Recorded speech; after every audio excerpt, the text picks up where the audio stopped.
Tim, what was your favorite thing about today's episode? And my favorite part was when Jenn brought influencers back to friendship in the craziest way. Nice. Camille, what was your favorite part? I think my favorite part was when we were talking about reevaluating brand stories. Made me feel like I would always have a job. Good one. Jen?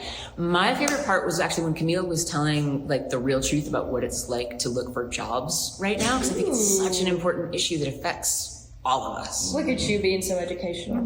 Reggie? You know, my favorite part was when Tim used a really cool analogy as it pertains to influencers, and I loved it. See? Tim getting the spotlight. Will, what was your favorite part? I like getting to know our two guests. It was fun. Yeah. My favorite part was being a fly on the wall and getting to watch it all. So, yeah. What a nice ride.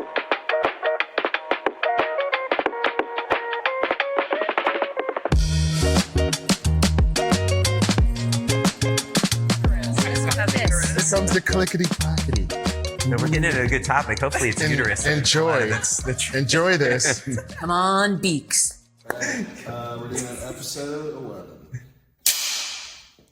Hey everyone, welcome to episode 11 of Age. I'm not going to do an intro this time. I always try an intro and I just fail. Love your intros. Your Really? intros are, yes. I rewatch them. I'm like, what was that? Anyway, this show is all about thinking on your feet. We have 4 people here from different generations, and we pull a topic out of a trash can that's randomly chosen in the morning that we are doing this right now, and we just discuss it. And we go to some deep places, some random places, some funny places. But we're happy to have you here. Sometimes some heated places. Sometimes, yeah. Like 2 episodes ago, we got into a little bit of a heated place, and then we actually had awesome. a fight at the table later. Because we all love I each had a other. fight. So he had a You have a fight with mediator himself. who comes in after an episode Will- to make sure everything's okay. I know, right? I think Will should be the mediator. Will, if you ever seems like we need, Dylan one time just walked off set. She's like, no, can't take this. And I would like to say She too, did. you might recognize or not recognize a couple people on the set with us today. And that's because Dylan is taking a break while Mary is also taking a break. And we have 2 new guests. We have Jenn Mayer, Hello. who is a brand strategist, creative director. Yep. There's one more. Writer. Badass. Writer, storyteller. newly Total badass. minted TEDxer. startup owner. Yeah. Her company is called, or the new company is called Knitted. Uh-huh. And it's a Nice. social architecture company centered around friendship. I am hiring you for all And my she- PR. yes. I remembered all of that. It's amazing. And she I had will- this TEDx talk coming up. I will say, I actually saw her TEDx talk. Yeah. I was in the audience, and I was like, she's amazing. She needs to be on. It's not released yet, so Reggie has some behind the scenes live watching of the talk, which Yep. only happened, I think, a couple months ago. Her whole talk resonated with me about friendship and like cultivating it through experiences, which I thought was really cool. So it comes out on 6th, 9, 8 Uh, or 9 the 8th, next Monday. next Okay. Monday. Nice. If you're listening or Exciting. watching this in actual time, but Yeah. next Monday. All right, so you can They watch won't that. be and watching it in actual time. I think we'll provide links. You might say it came out yesterday. Oh, that's true. So this will come out a few weeks later. So it'll be out already. And we'll put some links below so that you can internet sleuth Jenn. Yeah. Yes. Now, Camille, I internet sleuthed you earlier. And I looked at your I heard. LinkedIn and thanks. I didn't see a lot. So I know you're a creative. Yes, yeah. So I just graduated with my Bachelor's of Fine Arts from ETSU. Congratulations. Thank you so Congratulations. much. I'm looking for job experience right now. This is kind of like a great way for me to network right now. And I work part-time with ETSU just a little bit with their School of the Arts, but yeah, Amazing. I'm here to What part of your connections. school, your education did you just love? like in graphic design. Yeah, like in was. graphic design and design itself and strategy. Like, I really liked the research component. Like I love getting into the nitty gritty of like a brand story or like any sort of just background. Yes. That's the I love meat and that so much. potatoes right there. That's the stuff we love. We hear geek it. out on brand story. yeah, I think story in general is the defining foundation of how we understand life. Absolutely. And And Absolutely. here, Couldn't agree more. I'll encourage you here, like while we're talking, if a story comes up about Tell your it. life, tell it. I think it goes further than like trying to like logically explain something, even though that has to happen. Yeah. But if it triggers a story, Story makes reality. right, Mm. It's like that's myth what we, uh-huh. makes these beliefs or these things we live within, like a movement that we live within. I think story brings clarity to reality because we're all walking in reality and sometimes we can't decipher what the hell's going on. But story is the thing that says, hey, this is what's going on. Right. I love that. Take it in. I love that part. And it makes a lot of sense with brand as well. Yes, for sure. Yeah. So it's glad to have you, Camille. Yes, thank you so much. I'm happy glad to you be here. joined. Yes. All right. So we're going to do our thing and pull a topic out of the trash can. Let's do it. Oh, yeah. Black trash can. I like What's crazy is we had a guest last week who was a social media strategist. And guess who we picked? social media. No joke. It was Crazy. it was the cool. I picked planned. it. I think And now it's gonna be jinxed for not getting story. and now everyone says brand stories. Yes. I pulled it and I was like, you got to be kidding me. I walked up and showed it to the camera. Hold on a second. I'm going to move this guy over. By this guy, I mean this mic. Did you get instructed Will instruct by the Will? camera. He wants to hear my voice more resonantly. I want to give a shout out to Will. He's always keeping us Will is honest. the man. Thanks, Will. How's this? Better? Okay. All right. I'm not going to let you guys see this because it's going to be a surprise. I'm not even going to look at it. Watch this. Is it right side up? Okay. I haven't even seen it. Oh, you haven't even. You're going to be surprised. All right. Influencer. Oh, It goes off social interesting. media. What's your first reaction, Jenn? Yeah. Told you that like I can be a little feisty. Oh, this is You didn't say a perfect. little feisty. You said fucking feisty, I did Yes. say which I love. feisty. I love I it. relate. I have a lot of opinions. Influencer, man, when I hear that, I just get this like it's something. It's like the Physical. word. It's like the word moist. Yep, that's exactly what I was gonna say. Moist at the same time. Really? Oh my God, that's hilarious. That's not the word I was expecting. You're not a going lot to be of able to moist unforget it now. I influencers know. out there. Moist is permanently cemented in my brain. What do you Yeah. mean by moist? Like, I mean that it's a role. I don't even want to call it a job, but I guess it's a job now. It's a role that exists that didn't exist anymore. That's just made of fluff. It's Of this- very fluff induced. Yeah. This idea that just by presenting a lifestyle or way of being that is baked beyond anybody's actual expectations of how they could live a life, Right. then you make money off of that. We're kind of doing nothing other than just being on camera. So it kind of gives me the icks. Like Totally. moist. Totally. Yeah, moist I gives get you the icks that. too. Like Yeah. when you eat cereal and it's just soggy. You hate cereal? It's cereal. I know. cereal. I love cereal. I just don't like the wet and dry I like combination. granolas. I But it's think like the is. perfect meal. Like both. It at is. One time, just one bite. You're says drinking and you're no. eating at the same time. I'm an egg girl. I don't know. I mean, I'm both. I definitely. Sorry, I got I us have off kind track. of a visceral respect. Oh, wait, Focus. influencers. And now we're on Captain Crunch. How did like Big influencer. influencer got to cereal for you in terms of ickiness? So what's your icky quality about influencers? I think it's that there's a level of like gluttony almost. Like 100%. Yes, like Yeah. I think that it's kind of a selfish lifestyle they lead in a sense. Not everyone to an extent, but if you think of like the income they're making, how you said it wasn't a job before and now it is. They're making money compared like way more than any of us could fathom. And then flaunting it on the internet, trying to promote this lifestyle that's unrealistic. It's all social media driven. And so, yeah, it does make me feel the way cereal does. Yeah. Gross. Influencer, cereal. They're I like have on the kind same of a level. visceral response to it as well because of similar reasons. I think it's this. I blame influencers. It's kind of bittersweet because I know some influencers and I know that they're just doing the thing they love. Yeah. You know, they're influencers because they are kick-ass at yoga and they are influencers in that world. They become accidental. where they amass hundreds of thousands of followers because they're just doing what they love. And those people I absolutely respect. But I do think there are these influencers out there who are painting the picture of this lifestyle, to what Camille said, that doesn't really, not as attainable. You can just Right. travel around the world and buy all these fancy things and, not have to work, and this is your life. Right. And the reality is all those things are given to them by the brands that want them to shout out their brand. And so they're not buying all these things. And the job they have is being an influencer. They're being paid to do this thing. And so it's not for everybody. And ain't that just the way that someone that doesn't need to buy the product Gets it for could free. easily buy the product? Totally. And they get it All for the ones free. that are influencing. Yes, I find that the most Just ironic like thing, celebrities. like There's a lot of PR, celebrities that are like, Yeah. oh, what are you wearing today? Oh, this is a Gucci bag. It's like, what did that cost? I don't know. They just gave it to me. Yeah, they just like, dressed me Right. up. you could have bought 20 of those. I wonder, even though if there's the darker side under that, is that many of them, because you think of the giant pool of influencers that we have, I bet many of them are just scraping by. It's Right? possible, and yeah. They're putting this front on. It's all a of, front.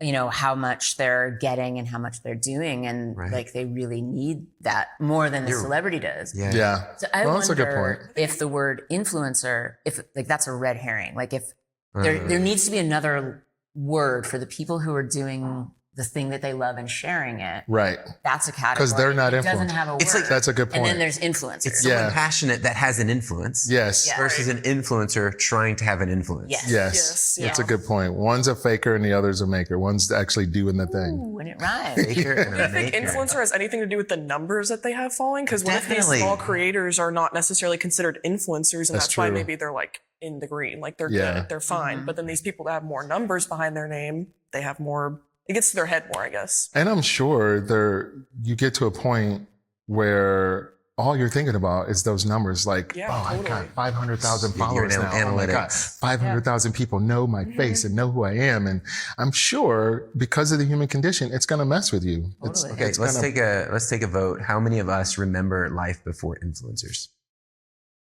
Oh, you have a very unique perspective here. Well, like I'm an internet child. Yeah. I Yes. grew up on the internet. You were so it born was just- into a life of influencers Yeah, so I just feel almost. like it was always like, and maybe it's a my generation thing, but people my age idolize people, influencers, actors, celebrities, That's why anything. I was wondering how you So, were no, I developed don't- to get an icky feeling about it, even though it's kind of been part of your culture since you were. I think the icky feeling comes with maturity, like understanding money and Yeah. like, jobs and all that, and how kind things of work. maybe looking at it and being like, oh, well, how am I on social media posting the same things that they do, and yet they have like 100,000 followers and just doing all these trends. So I think just the maturity part, or like conscious thinking of like, oh, well, these people are doing whatever their job is now. But yeah, no, I really can't imagine my life without like being 10 on YouTube and watching people or whatever. Was there any training in your education about being an influencer or learning about influencers?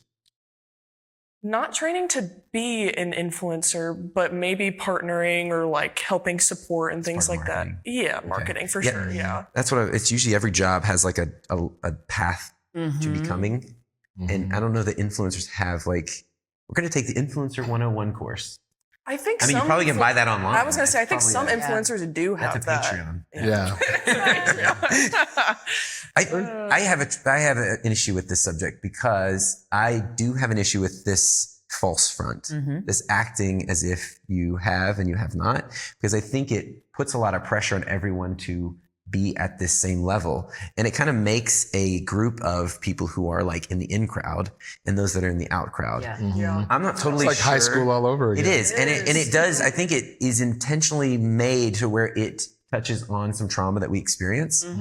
I was just talking to my wife about the pool we go to. It's an incredible pool, East Asheville Community Pool. I can't remember what the actual name is, but it's a really highly desired for pool them. to be a part of. It's just this random little pool in the middle of East Asheville, surrounded by trees, and it has a 6-year waiting list. Whoa. Like, you want to join the Wow. community. It's not that expensive, but if you want to join, you have to wait for like 5 or 6 years for someone to leave. At that time, your kid's like, I know. That's what I'm saying. We don't So need when- the pool anymore. Right. And so we joined back before it was that popular, because we haven't passed down a membership through my family line or anything. But I was talking to Megan about, I don't like to go to the pool. I don't know what it is. It's just this feeling of like, You like coming to my pool though. I do. But your pool's so laid back and chill. There's not a There's ton of difference people between a there. private and a public. Yeah. A And- big Yeah. difference. But it does have this vibe of like this old vintage, you know, that picture you have in your mind, and you know, like on The Sandlot, 70s pool with all You'll the. see Sandlot, the kids. Oh, yeah, that are in the yeah, and baseball everybody's team, around and they're the in the pool. pool, and Yeah, it's just yeah. like this really boisterous community. Yeah, feeling. yeah. It Yeah. has that feeling. But there's also this, I'm bringing this up because of the high school trauma thing. There's this one group where they all know each other. Sure. and they sit on these 3 or 4 tables with their umbrellas, and they own this whole section, basically. And it looks so fun. Like, So what they happens look if like you they're actually didn't like go sit in that section Well, where you get ousted? I told a close buddy of mine that I was like, felt like I was on the fringe. I was on the outside of this crowd. He's like, I can get you a table. He says, I get there at the same time. I can get you in there. I felt like I was like joining this special club, but I get this feeling with influencers that like I have the direct line Right. to the brand, and I have all this money and I'm free and I can do whatever I want. And it makes the rest of us feel like we're living a life that's not as good as. We're on the Yeah, outside. definitely. But And now, I don't are you know- in now? Or do you go sit with Are these you in people? now? Yeah, we you need to tell know. your wife, you're like, honey, you can't come over here yet. I'm in. I'll get you in. Tim and a bunch I got of a +1. 17-year-olds. Like, not Your creepy kids at are all. watching you from the other side of the pool. They're like, why is daddy over there? I'll be an influencer now at the pool. But I do feel though that these people have adapted to a changing environment. Yeah. You know, like when you have, like AI is changing our environment right now. Yeah. And people that are adapting get kind of shit thrown at them. Yeah. You know, they're like anyone that mentions AI in a positive, Oh, right. especially in the creative Oh, world, yeah, absolutely. gets just thrashed with like, you're just taking away jobs. Right. Yeah. And I think influencers got the same trash talk. And I think they actually went through a popular phase. Yeah. You know, like we didn't know it was a thing yet. We're like, Yeah, this person's awesome. They like wear these cool things. They do these cool trips. And then all of a sudden we're inundated with like, everyone's an influencer and you didn't know whether someone was authentic. That's the word. Right. You Authenticity. didn't know if it was authentic, the thing they were influencing you with. Right. And I don't really think influencers is a new thing. I mean, like, what is every political campaign but an influencer campaign? Yeah. I mean, think about it. I think like Factory Girl, like I think a lot of like influencers have just taken on a different medium. Like before it was the socialites that would show up at parties, and I'm sure people would like, brands would give them stuff like, hey, are you going to Andy Warhol's party? Because if you are, I'd love for you to wear my such and such. It's the same thing. all the way to like Exactly. the Bud Light girls who would show up at a 100%. bar. Yeah, Yes. exactly. It's the exact same role. It's just a different media. And if you think about it, then the influencers, it's sort of democratized, right? Because before you would have to be hired by Right. Right. whatever Exactly. Smirnoff to go. Yep. And now the influencers are like, no, I'm taking this money. I'm Yep. going to create my platform. Yep. So if you flip it, it's kind of a positive thing. You've got a whole bunch of people making money off a system that was never intended for them. 100%. Wait a minute, maybe we like influencers. They flip the script and they're empowered to like go out and say, benefit. I'm going to go in with 8 different brands and And I'm yeah. not And going when to have you- a corporate jobby job. Right. I'm going to do this on my own terms. And when you realize that our entire government is built on an influencer campaign, voting, who has the most people on their team, you realize that the influencer is wish the it was a new popular vote. political genre. And I Imagine how much influence like Elon Musk had on the last presidential election. And he wasn't always an influencer. He was kind of a random dude that's weird and got a lot of stories written about him. But when he bought X, he started money. becoming an influencer on X. yeah. Yeah. And I think that now companies are trying to embed influencers into the world so that they can move society, because it's who people are looking at that determine the direction we're going. Right. And full the icky disclosure, part it of just it. kind of connected with me. You're an influencer. Reggie does this every show. He's like, wait a minute, I'm an influencer. Secret influencer. No, Code name. I hope to create and teach a class on IDOU, which is the IDEO's online learning platform Oh, yeah. called Storytelling for Influence. Oh, interesting. So I am part of the problem. Wow. But you could be part of the solution. the solution, like to Yes. understand what it means to be an influencer and to understand authenticity in the world. Right. Truth. Like we to bring your need true self to your we platform. need truth in the world Yes. right now, Yeah. in a big way in ourselves. And that's what most of the course is about finding your real story and telling people real stories instead of throwing up a slide full of like fact, where everybody tunes it out. It's like, what's the story that's going to get people engaged? Right. I don't think that necessarily influencers are bad after like us talking about it. I think it's just the way that they portray themselves or act in general. They have a like, bad brand. yeah, they Well, do they bad feel They have rap. bad branding. Bad rap. Actually, influencers need us to come in. Yes, but I think We gotta rebrand influencer.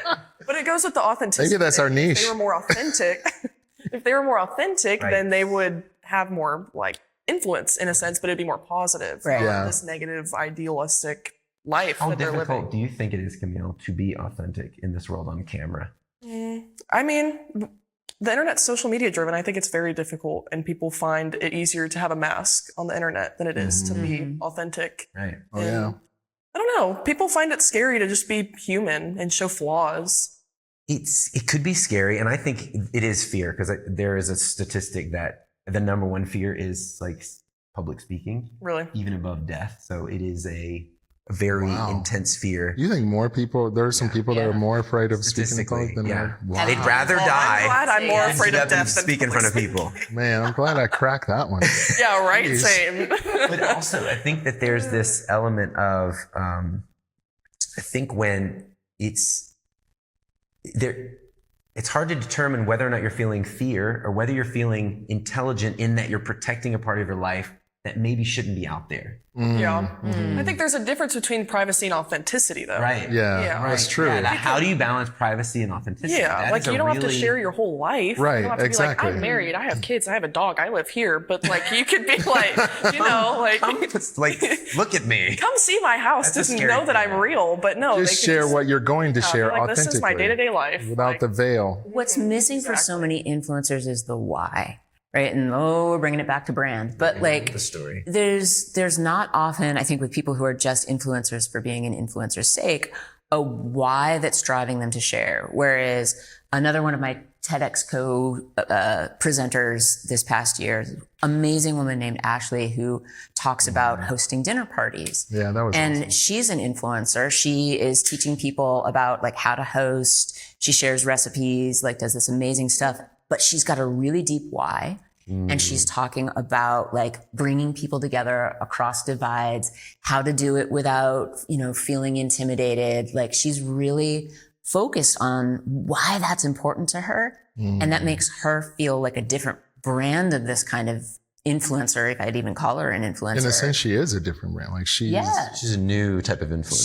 She's a yeah, she had a badass. very legitimate reason for doing the things that she do. Which she feels does. better than like, because I like this makeup. Yeah, right. I think it kind of goes back. I think it kind of goes back to like the smaller creators. Like I think smaller creators tend to have more of a story because they're doing their passion. Like they like this. There's a reason for it rather than like you said, I just like this makeup. Like these, Yeah. like whatever girls, guys, whoever on the internet that are getting PR and whatnot. Like they don't have a why. No matter how many numbers they have. Yeah, and I just read something recently about this one particular business owner. I'm not even calling her an influencer. She only has 5,000 followers, and this is a case study that someone did about her presence online. She has 5,000 followers, but all those followers are very vigorously engaged in what she's doing and buy from her. There was this old, I used to be a musician in a band called The Enemy Lovers, and we were in this moment of breakdown in the industry where Apple Music was iTunes back then. iTunes was taken over, and so it was making albums worthless, the physical albums, and then Napster was making actually buying digital music worthless because it was like music sharing started. Yep. Yep. So there was this whole movement of 1,000 real fans, a long tail fan base, which is if you could get 1,000 fans who will buy everything you put out, you can have a music career. It's all you need. And someone did all the workup, all the statistics on it, and that's all it really takes. So I think the world has started to realize that you don't need 500,000 followers to actually do your business. Yeah. And so the one that was impact. featuring this particular business owner is someone who has millions of followers. But he was showing how you don't need that Yeah. to make success in your life, I love that. which is powerful because I think we all think we need to be, and if you're on Spotify as a musician, you do have to be a viral hit to make any money on your music. Yeah. Right. But if you are authentic and sharing your journey online as a musician, you only have to have 1,000, 2,000, maybe 5,000 followers to actually start generating movement in what you do. Yeah. And Imagine that micro nature, that community nature. yeah, it goes against what we're taught in our culture, which is scale, scale, scale, scale, scale, Always scale. Always got to grow. Always got to grow. Right. There's no natural system that can support that. Like on the planet, like anything that grows like that, the only thing that grows like that is cancer, which kills the host. So why are we constantly trying to replicate this model that is actually killing us, right? This idea of like, we constantly have to grow. But if you bring it back to, what if I have this small community of committed people? Like, that's actually what human success has always been about. It's funny. That brings to mind, were you going to talk about the conversation you had with our friend? Yeah. I'll let you do it. No, you do it. Well, Tim had a conversation with one of our good friends who's a big brand guy, brand influencer. He's amazing. He's connected And to you some of the probably biggest know who he is. companies.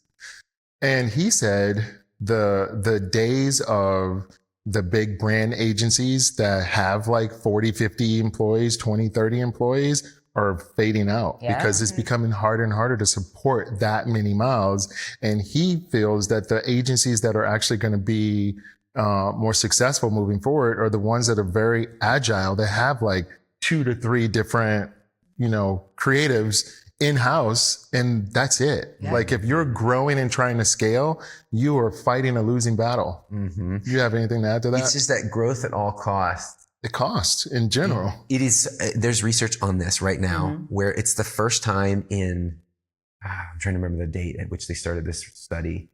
Anyway, since like the Industrial Revolution, at some period, the growth model started benefiting humanity. Things started to change for the better.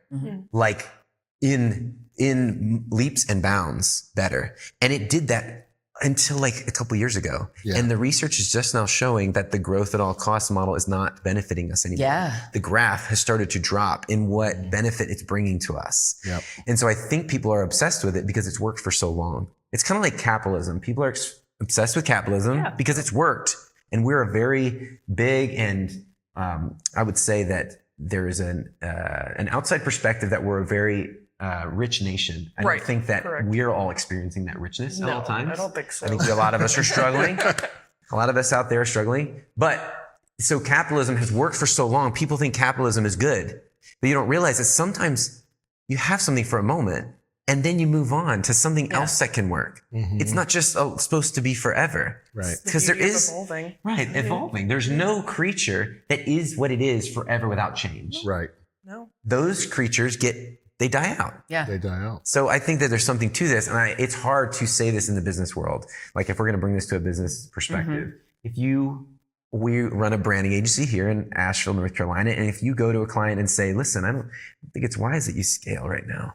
Why is Yeah, they're like, "All right, we're going to." I know you have a move on." 6-figure project you want to give us, but we don't really think you And do also that. there's this whole subset of businesses that do need to grow. They need that movement, and there are some that need to stop growing. Yes. So it's like if the largest tree in the forest is now 100 or 1,000 times bigger than every other tree, maybe that tree should start distributing some life to the other trees, because a forest can't live in that state. That tree will consume everything in that area. 100%. What a great analogy. I love that. Analogy. So I think the influencers democratize the power of this. So like doing this podcast, we're trying to become influencers. I do these little LinkedIn videos. I'm trying to become an influencer. I didn't think about it that way, and it kind of irks me to think I am doing that. But someone out there would probably leave a comment like, But again, it's guys, authentic influencing. So and mine is straight ahead on the authenticity thing. I think that I call it ruthless authenticity. And the reason I use that word because it has a negative connotation. But think about all the people in the world that have been ruthless and now run our world. And don't you think there should be a few of us who want something good in the world that get to that point, that can be ruthless enough to get to that point? And we all won't use that. We don't use that playbook because it's like, oh, we don't want to be the bad person. But to have that level of focus and discipline, like that shouldn't be dedication. determination. Yeah. And it's not ruthless Not like you're meanness. hurting people to It's get not there. ruthless in its like. Yeah, you're not doing it on the backs of other people. Yeah. You're ruthlessly being authentic so that you Ruthless. can show your truth. About who you are, because I think right now, if we're able to influence people at a micro scale and have an impact and affect our lives, then we can be ruthless about who we are. Like there's enough space for everyone to be who they are. Yeah. Yeah. Imagine if everyone had 5,000 followers, how many Love people that. could have followers and careers? Bringing it back, I mean, we're talking about this idea of brand stuff. What kind of gets in my head is like, if you think of all the examples of a brand or a company that has grown, there is always a moment where that starts to collapse, right? Like in every story that we know, Yep. it's like the brand gets diluted. They hit a threshold. They get to, like the Starbucks examples, like they've forgotten their roots. Now they've Yep. got to go back to coffee. It's like, Yep. why is nobody teaching that and saying like, this is kind of actually problematic? Right. You want to grow to a certain point and then know how to handle that level. Right. But we're all brainwashed to think like growth More at and all more and more. costs, more and more. Yeah. Well, and to make this full circle, that kind of goes with brand story. 'Cause They're forgetting about it. Yeah, Yeah. These they big always- companies are hitting that threshold, trying to go past it. They're forgetting about that brand story that got them to that high point. And I think that's something that brands need to constantly reevaluate along the way. And it's like, are we really still who we say we are?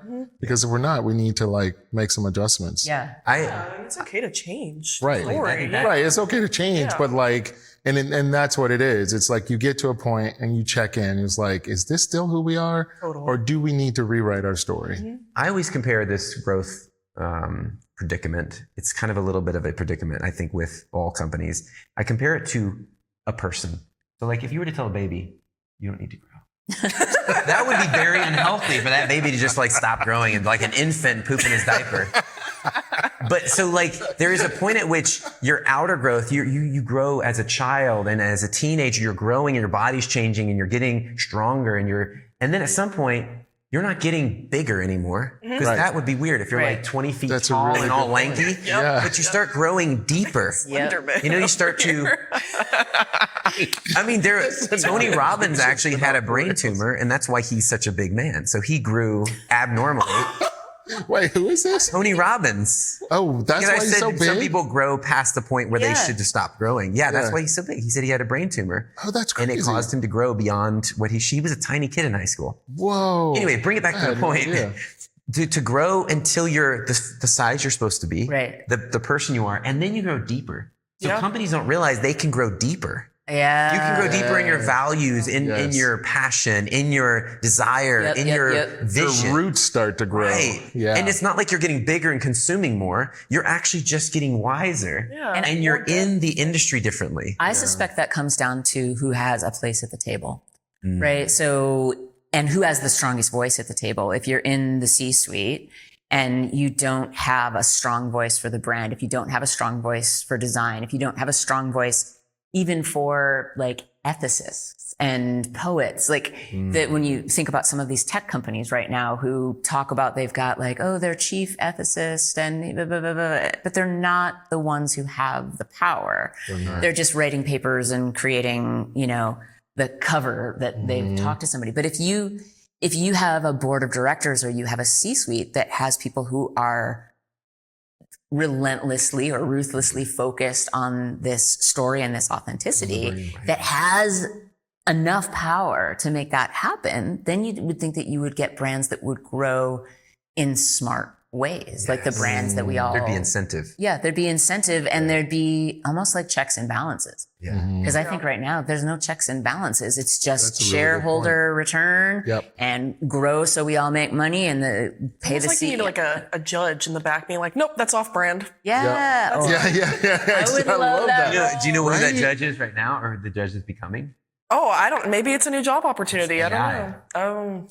And we can't talk about influencers without bringing up AI because people are using AI to be the judge and jury of what is on brand and not on and off brand. you serious? Yes. They create, and it's not, I don't know that it's a negative thing because I think when you're running a large company and you have a lot of people trying to talk and share on your behalf, you start to like find people putting their own spin on something and it gets you into trouble. So out of a fear, which is not a great place to come from, but out of this place of trying to survive and stay outside of court or whatever other hot water they get into, they create AI that the employee can type in what they want to say and it spits out the language. And thus began the end of the universe. Exactly. Imagine how this works. Like, I find it funny that you said that people are trying to avoid like copying other people, because isn't that what art is built off of? Is you taking from other people? And Yeah. so why do we need something to think outside the box for us when we can use our resources and then maybe build something? have you ever read Still Like an Artist? No, but I should. I've heard of that book. My Yeah. goodness. It's only like this little tiny book, and We have it. it is an incredible book. And I agree with you. And I used to tell when I would do talks with students, I would say my process is this. I copy something directly. Like I literally take something and I copy it. And it doesn't work for what I'm doing. Right. I don't know if it ever has worked. You copy one thing over, you're like, oh no, this is different information, different pictures. It doesn't look right. Okay, I gotta look for something else. And then I find something, oh yes, that's awesome. So I copy that. But I blend it with the one before. Exactly. And then I copy another thing. And by the time it works, it's like 10 inspirations copied into this fusion of creativity. Yeah. And that is the way it worked in the Yes. old days. Like artists would have apprentices and they would paint their master's paintings exactly the way. It'd be so cool if influencers had apprentices, and then gosh. we would just have this whole. I'm an influencer apprentice. Oh, okay. You just open up a whole new bag. It's so crazy though, because like the one thing that we know that AI doesn't have is taste. Right. And that's the thing that's getting left out of this conversation. That's the thing that businesses don't understand about. What if it could be taught brand. taste? It can't. I don't think that it can. What I'm wondering if what you're wanting to say is, because I think taste was the word I used, but when we were talking to our good friend, he said AI doesn't share trauma. Yeah. Oh. It has no pain. And pain You is where can't- we get a lot of our inspiration. Right. That taste, the way we experience in the world and the way that we want to communicate what we're experiencing is through our trauma. Yeah. Shared trauma or shared pain. It doesn't have it. That's where we stand apart. Yeah. It can't feel. I And think I'll share that his name is Forrest Young. If you want to look Forrest Young up, he's incredible, has some insane advice. But that bit of insight it's so shows you how, and I think this is important, shows you how you are different and better than AI. Yeah. AI can outdo us on a lot of things, but it never can share in our experience, in our trauma. Yeah. And it doesn't have a soul. Right? And that Yeah. And I think that's what our soul is made important. of. Our soul is the thing that keeps us authentic. It's the Right. thing that's our anchor. Right. So imagine an influencer who is influencing out of this connection, some kind of pain that they are trying to relieve in others. You know, instead of this weird constructed, fabricated thing that's like, buy this, you'll feel better about life if you buy this. Saying, I've been through some pain and I used this thing and it really helped me. Or I read this book and it really helped me. It's like that influencer I have no problems with. right. Yeah. But at that point, are they an influencer?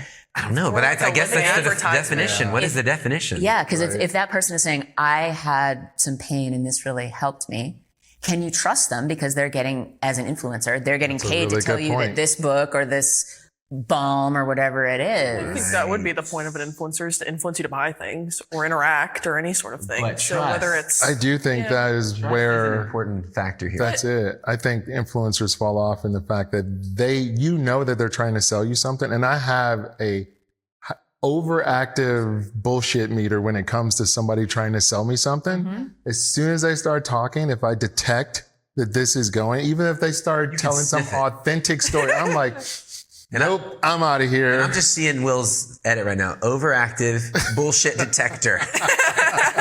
Because I don't like to be sold to. And I don't think most people do. And I think there's some people that are so burnt out because everybody online is trying to sell you something. Yeah. You start listening to someone talking about some really authentic experience. You're like, oh, that's cool. I feel that. And then they're like, and you know what helped me? And you're like, oh, I'm out of here, yeah. Well, we've built a world. That's how you survive. Yeah. We've built a world where everything is commodified. And everything is content. Yeah, and everything, Everything is is content. So content. you are literally selling everything. Even we talk to our kids and we're like, you should turn that into a business. They're just doing something fun, like Right.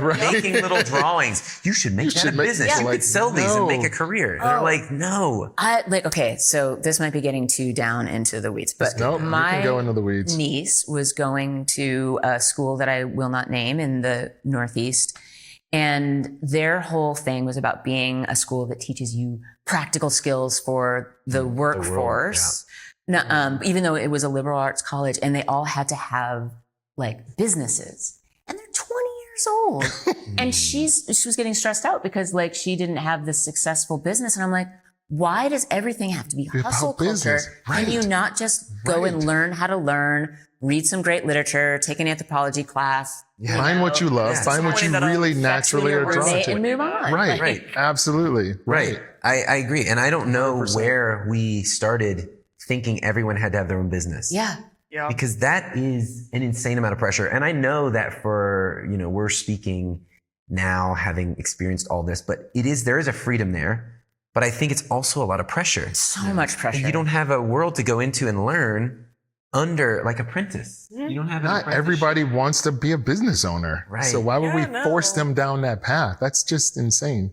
Yeah. How are you feeling about entering the workforce at this moment? That's a good question. Yeah, that is a really good question. I feel good about entering the workforce, but it's more about a response. I haven't gotten very many responses. I feel like applying is like just Black dead. hole. Yes, it's a black hole. Like it's like scrolling on LinkedIn and just never ending. Oh, Just yeah. Applying and applying and applying.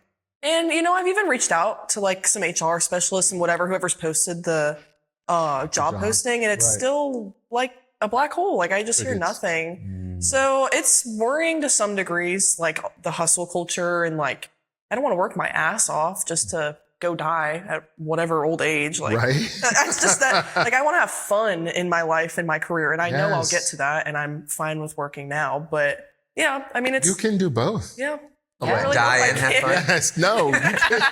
You could work and have fast, fun. die young. Yes, exactly. That's dying young. Yeah, no, I Yeah, want to have fun while dying. Can I ask you a question? Yeah, of course. Is there anything that you have felt like you should do in the past couple weeks that was scary to you and that you didn't do because it was scary? Like job related or just anything? Anything in your life, like something you're like, I should do that. No, that's too scary.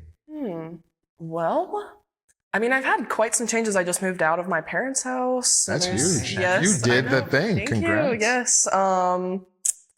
I mean, I think honestly, it's still in the job topic, but I just like don't want to apply anymore because of the black hole. So like sometimes, some days I'll be like, oh, I should really sit down and like hit like a few jobs, and I just don't want to because it's just what's the word I'm looking for? It's like You're getting burnt out. Demoralizing. disappointing or Yeah. burnout. Yeah, Yeah. demoralizing. Yeah, Yeah. great words. Right, because it feels like no one's out there. Right, exactly. have No no, one's like, giving me feedback. feedback. Yes, exactly. Yeah.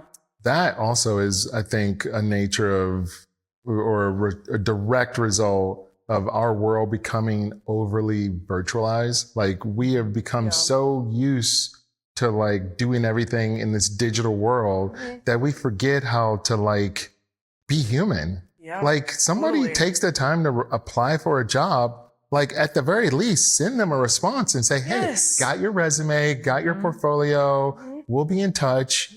Hey, we ended up going a different way, but thanks again for replying. It's just like just crickets. a simple something. I think it's oversimplifying it because everyone is inundated with emails. Everyone is and this could go back to the sales thing. A bunch of scam calls. I mean, scam even worst email, case scenario, you can texts. automate those things. Yeah. You can do a really like personalized message that feels authentic. That would be better than like nothing. But is anybody even looking? Because Well, Right. that's Are what I they was gonna even say. seeing Prove it? someone's right, seeing it. right, That's what I was going to say. right. If I'm on That's a good Indeed or point. LinkedIn, they're like, oh, you only have a 30% chance of them viewing your application. Yeah. And that's just how Wow. active they are. Not only that, Wow. but they can immediately That's look at your crazy. profile and see if you have any posts or any following because they want people that are getting action. This is a Which really is also, it's a good was point. gonna They be want better. people that have influence. They want, exactly. They want Wow. the ones who, when I was making music to get a record label, you had to actually be a successful band already. That's just Like not right realistic. When, yeah, like right when you need a record like, deal. yeah, they the don't wanna record label's offer supposed to you. make you a successful band. Yeah, and it's the same thing now with We're already in trying successful. to get a job is if or unless you know somebody. Like This is the world that we're in now, where it's nepotism or influencer. Never. Why are we creating a world that we don't want to live in? Right. Don't ask that question. Every day. That's the whole thing here. Right. Right. No, but like it's like as consumers and as creators and as business people, you know, we in some ways have a choice, and the businesses that we work for have a choice. And it seems like we're all going along on this trail towards something that's not serving. That's not desirable. Right. Yeah.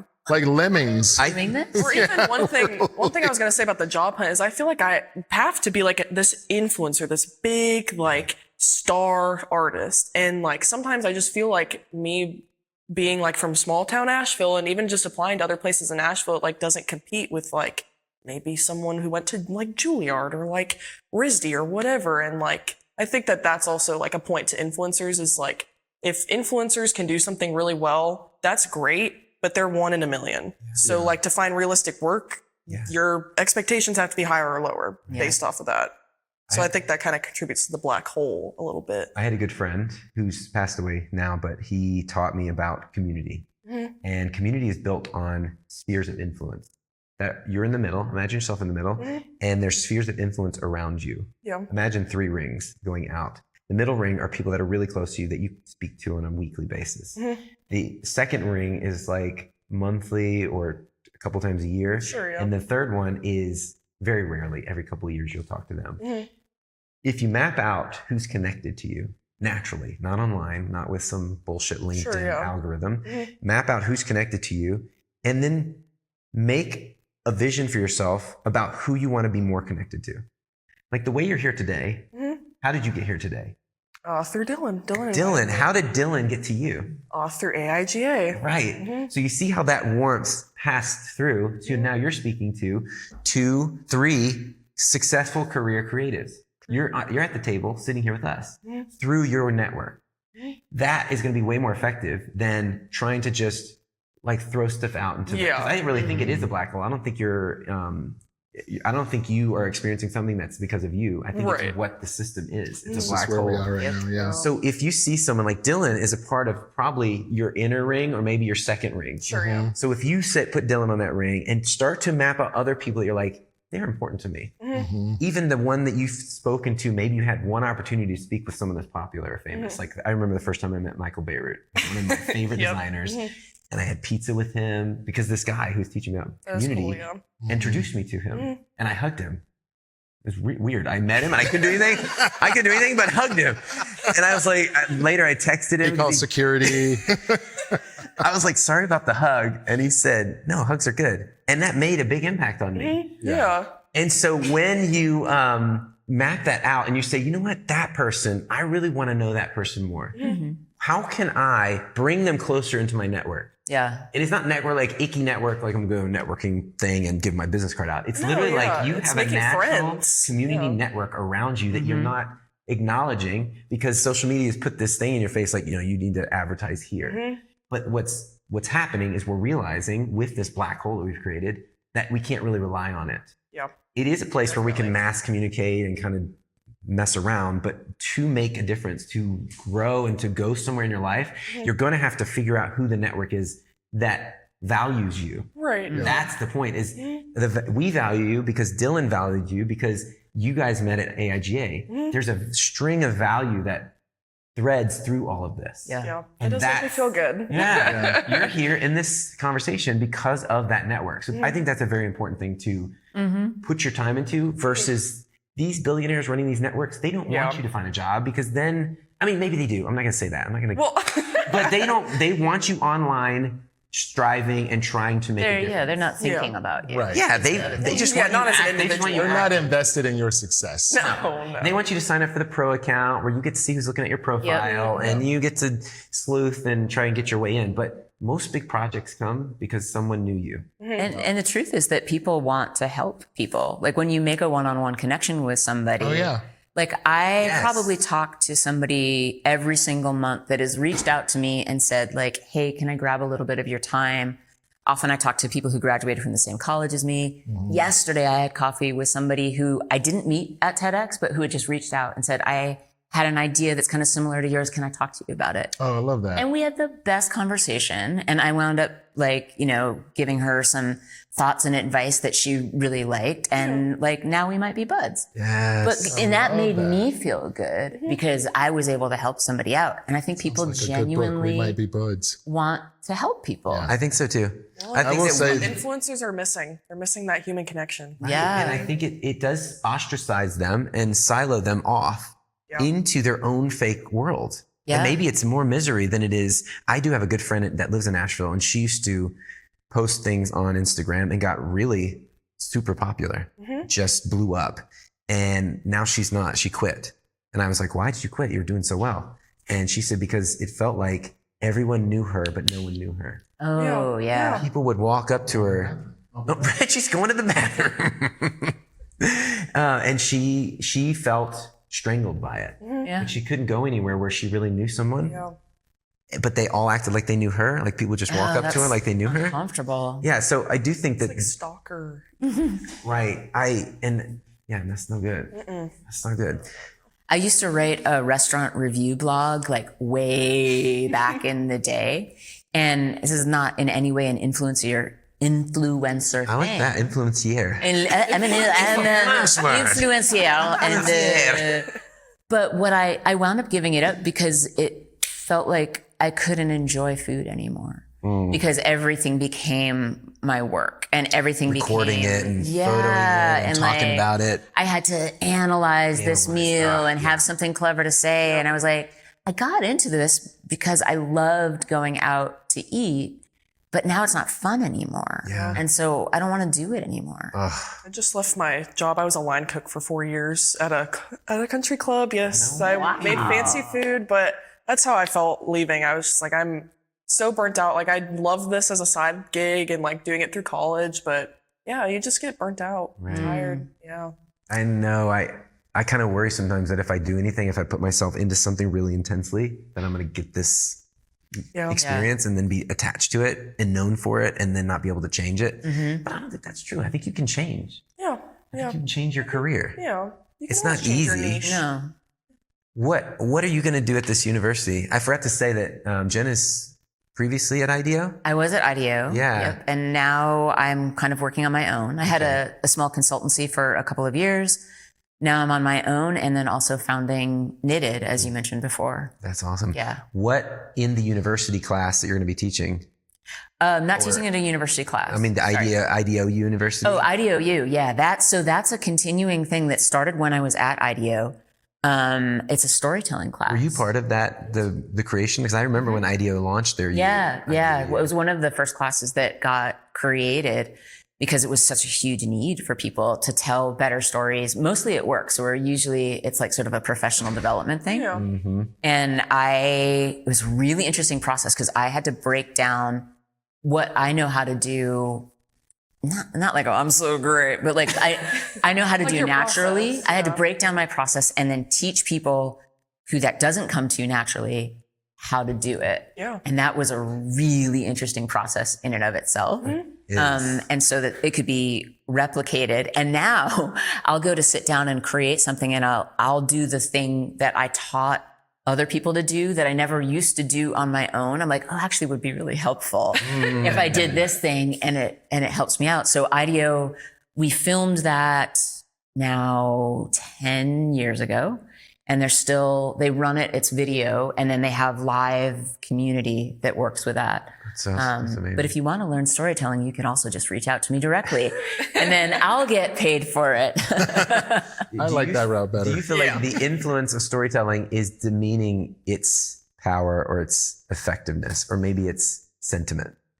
Like it's one of those things that's now trended so hard. Yeah. That like everyone's done The word story brand storyteller, and storytelling. yeah. Everyone's a storyteller online now, and it goes to a place where, again, is it authentic? Like, is this person really a storyteller, or are they saying that because that's kind of the thing to say? Didn't Sagmeister say like he did this whole thing about like how awful the word storyteller was because like you build a roller coaster, you're not a storyteller. Like I tell stories through this roller coaster. There are ups and downs to life. Sometimes you turn. Yep.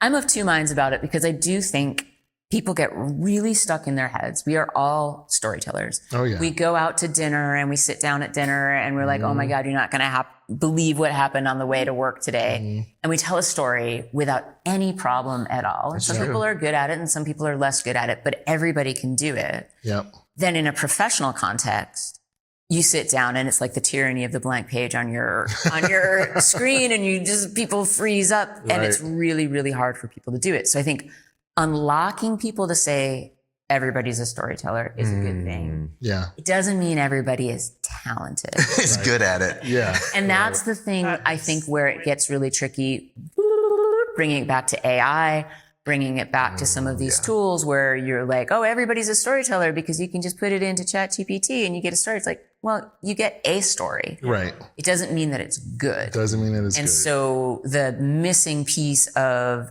taste, judgment, editorial capacity, knowing what the important main points are, knowing how to have a single main idea and execute on that, like those are really human things that are skills that you have to practice over a lifetime.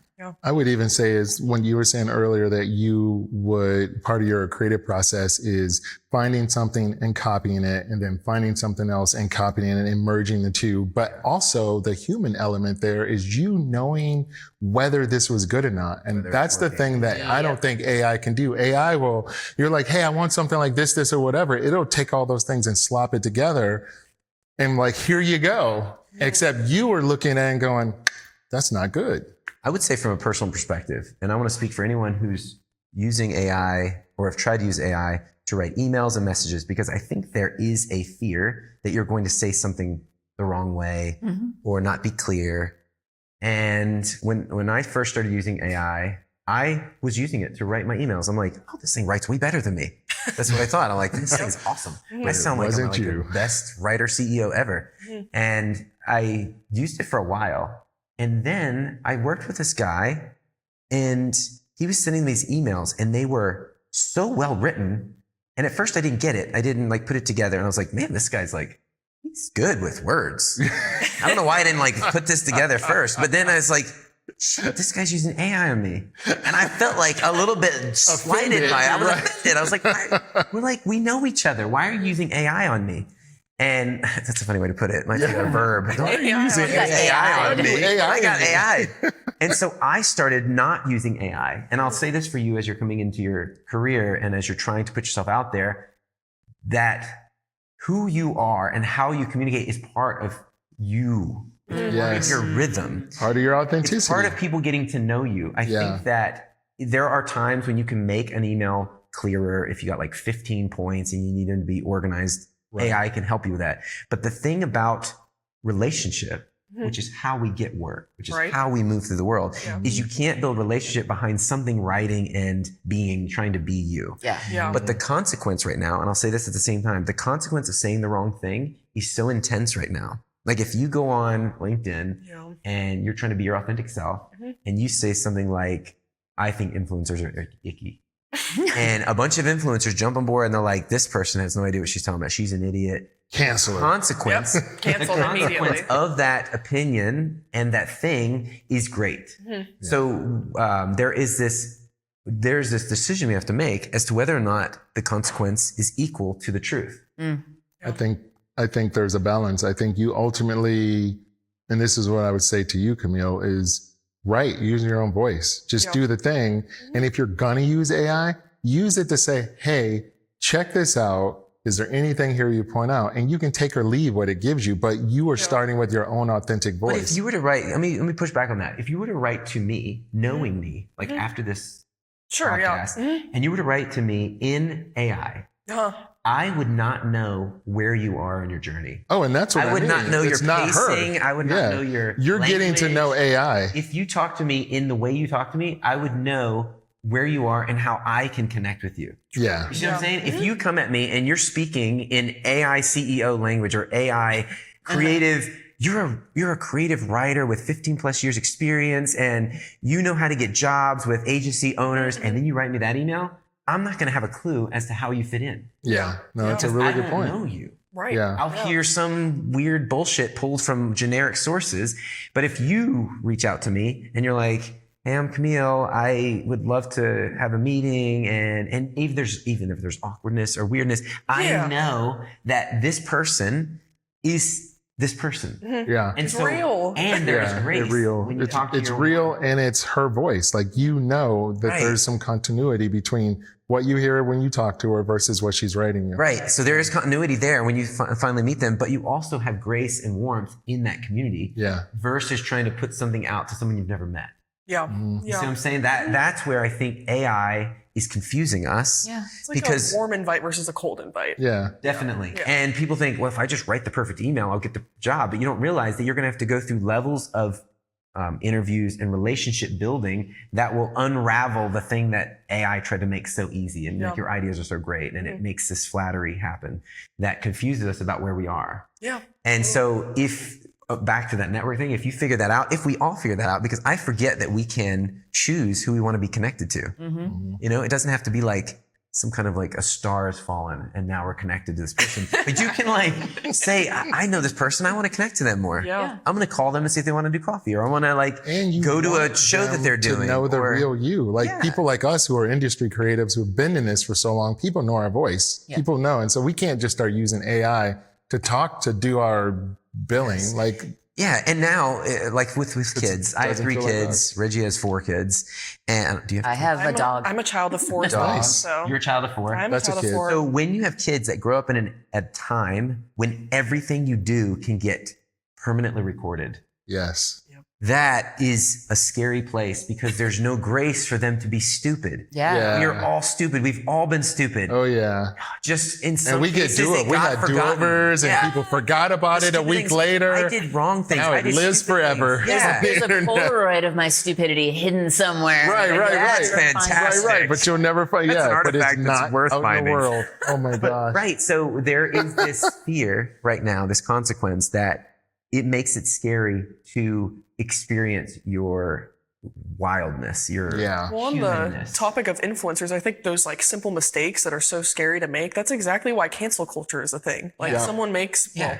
well, arguably a simple mistake, simple or mistake. maybe they're really outrageous or whatever. But why should a simple mistake warrant cancellation if we're all human? If we're all I think it's human. what you're saying. It's And why because should this everyone's person driven now by- be ousted forever? Right, yes, But if yeah. you're speaking and you make a mistake within your community, it's very rare you're going to get canceled. Well, yeah, exactly, yeah. Before they like talk to you and like, really fucked up. Yeah, yeah. And you're like, oh, sorry, I did. I And really you also did. get to explain, like, you know what? I wasn't thinking. I had a bad day. This guy cut me off in traffic and blah, blah, blah, blah, blah. And then you land there, but you don't get that grace. We got that grace growing up, but you don't get that grace We now. need to provide It's that like, grace. this is the thing that gets snapshotted and sent around the world, and everybody's seeing these 4 seconds of your accident, and they're going to judge you by that You're going to be that for the rest of your life. without any context, and that's No, it. Yeah. It's Oh, so, that's- and so I'm like, what if Challenging. we turned away from the influencer world for ourselves? And this is getting too complicated. What if we focused on our influence within our warm networks? What if I like that that. was where we influence and are influenced? Yeah. I like that. I like And that. then it doesn't have to be about the black hole because that's No, yeah. it's like a room of mirrors and weird, funny. And we're so bad at nurturing our warm networks. And when I say we, I don't necessarily mean the amazing people in this room. no, I'm But like perfect at it. I struggle with it too. That was my struggle Yeah. for the first, 5 years of moving to Asheville, was this fear of like, how do I meet the people who are going to be my people, right? How do you make friends? How do you make those connections? Because we're stuck in our little do. And it's so much easier to be like, you know what? I'm just going to go watch some Netflix than it is to Just check invest in those times Yes, that might be awkward, you might make a mistake, like all of those things. We have to retrain ourselves Put ourselves out there. to put ourselves out there, to say yes to an invitation, to make an invitation. Yeah. That's so hard for people. It's a muscle you have to build. And I was on the drive here this morning, and I was nervous because this is nerve wracking sometimes. And so I'm like getting all in my head, and I'm listening to what's that the song from AC/DC that's in Iron Man. What's it called? My son I just loves heard it. that song. Oh, because my son and I just watched Iron Man. Yeah. Anyway, I'm listening to this song, like pepping myself up. Think of it either. I can't think of it. I cannot. All right, I'll have to get Will to put it over my face when this is edited. Anyway, I'm listening to this song and I turn down this road. I'm dropping my kid off at preschool and I turn down this road and it's someone I know and his kid and I'm like, I'm not in the mindset to talk to this guy because like, is it awkward? And I'm just like, I'm feeling nervous already. You're in a different space. So I almost reversed in the road to not run by this guy. But I was like, you know what? That's stupid. I'm like, so lame. So I just drove up to them, rolled on my window and had this fun little interaction with him and his son. And after I felt pumped. You More said than the drive through. You song. meant drive up line at school, right? Right, I was at driving line at school, but then I was No, not there. Sorry, I was already outside of I the was school. at the Dunkin' Donuts, and I was just like, I was like, I am not going through with this. No, I was already out of the school and going down the road coming here. Okay. And they were walking down the road because their children, their daughter goes to the school across Like, the I do street. not want to see And this so guy. I was like, yeah, I don't want to have this interaction right now. And then I had this feeling, like you're saying, like, why do we avoid these? yeah. I think they're almost divine in a way. Mm-hmm. They're like a spark of the moment. Yeah. Like life gives you this little thing that's scary, and it says, face this moment. Yeah. And then Especially you if like, it's an irrational fear. If there's no logical reason for you Yeah, to it's not like a murderer interact with standing this there guy, with a yeah, hatchet or Like something. if this guy threatened your life or something, you're like, hell yeah, I'm reversing. Get the hell out of here. it's not a dangerous situation, but I drove up to them, rolled down my window, had this fun conversation, and I literally came here with a whole different vibe. Yeah. Yeah, Changed because you everything. leaned into it. Yeah. I love that. The best advice I've gotten was when I was in high school playing soccer, and my coach told me to be uncomfortable in the uncomfortable. Yes. Oh my I gosh. love that you one. cannot practice that. No, I know, Yeah. not enough. Yeah, and that's what that reminded me of. What would you say? Any what ifs in this group? I would say, what if we lean into the uncomfortable? What if we use our own human condition and move towards the things that we find scary? Because like you found out, it totally changed the course of your day. Did.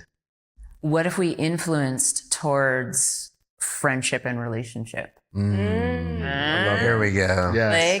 That's another name for what I was meaning by warm network. Yeah, Friends. exactly. Literally Yes. friends. I love it. What if we were like, if you become the catalyst to say, like, I'm gonna say hi to that guy. I'm gonna reach out to that person. I'm gonna ask Reggie to go get coffee with me. Like all of those things. Yeah. Like what Please. changes in your life? Let's go get some coffee. Yes. Yes. All right, final question for this episode. What brand would you like to be an influencer for?